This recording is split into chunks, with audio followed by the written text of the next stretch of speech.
Jet right now? Jake Paul just got himself arrested after throwing a fit over Tyson's rule change. Instead of dealing with it like a grown-up, he decided to go windsurfing, probably thinking he could outrun a police boat on a sunny August day. But he couldn't. Now, just days before his big fight, Jake's gone from hyped to handcuffed, all because he couldn't handle one sentence from Tyson at the press conference. So, let's rewind a bit because you might not know where all this chaos began.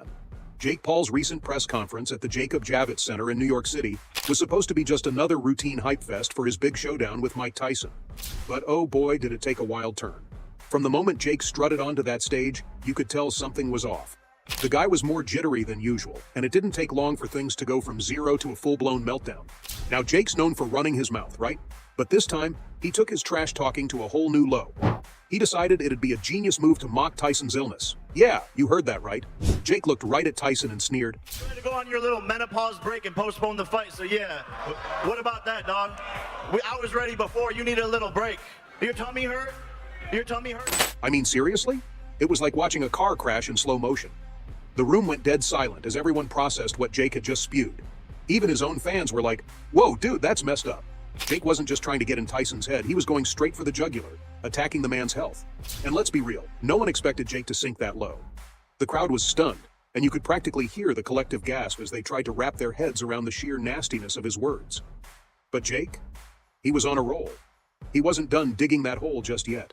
With all the arrogance in the world, he puffed out his chest and declared, I'm here to make $40 million and knock out a legend. I don't give a about anything else, and he's the one that wanted it to be a pro fight, so he's gonna get his ass knocked out real. For Jake, this fight wasn't about respect, legacy, or even the sport. It was all about the cash. He didn't care that Tyson had dedicated his life to boxing. To Jake, Tyson was just another stepping stone on his path to a bigger payday. And let's be real, for Jake, it's never really been about honing his skills or learning from a pro fighter like Tyson. Nah, it's all about the money, the fame, and keeping that spotlight burning bright. Meanwhile, Tyson wasn't pulling any stunts. The guy was battling ulcers and all sorts of health issues. He could have easily pulled the plug on this fight, but he didn't. Instead, he just hit pause, waiting until he was back in top form to give Jake a proper showdown. That's right, Jake Paul versus Mike Tyson. Jake Paul KOs Mike Tyson. I'm not here to do shit besides make a bag. But for Jake, even back then, it wasn't about continuous learning or getting better in the ring. He just craved that constant fame, that never-ending hype. Remember when he asked Perry for a fight? It wasn't because he wanted to keep improving, it was because he wanted to keep the cameras rolling and the buzz alive.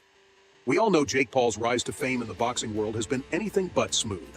It's been a bumpy ride filled with controversies that would make even a soap opera look tame. Sure, his bravado and massive social media following have kept him in the limelight. But let's not kid ourselves. People have serious doubts about the legitimacy of his victories. These aren't just quiet murmurs. Fans and boxing experts alike have been shouting from the rooftops about how sketchy some of his wins really are, especially the ones that ended with those ever so convenient TKO rulings. That's why Tyson said, be in good shape because your health depends on it. You're the one that wanted 8 2-minute rounds. You want to make it 10 threes? In the professional boxing ring, where careers are made or broken with every punch, the referee's role is absolutely crucial. But when it comes to Jake Paul's victories, the refs have often left people scratching their heads. Take his fight against Tyron Woodley on August 29, 2021. It ended with a TKO, but a lot of folks felt it was a bit too quick, too convenient. I mean, Woodley is no pushover. He's got a reputation for being tough as nails. Yet the ref stopped the fight in a way that left everyone wondering, was that really a fair call? Or was it just a way to keep Jake from getting his clock cleaned by a seasoned pro? And then there's the Ben Askren fight from April.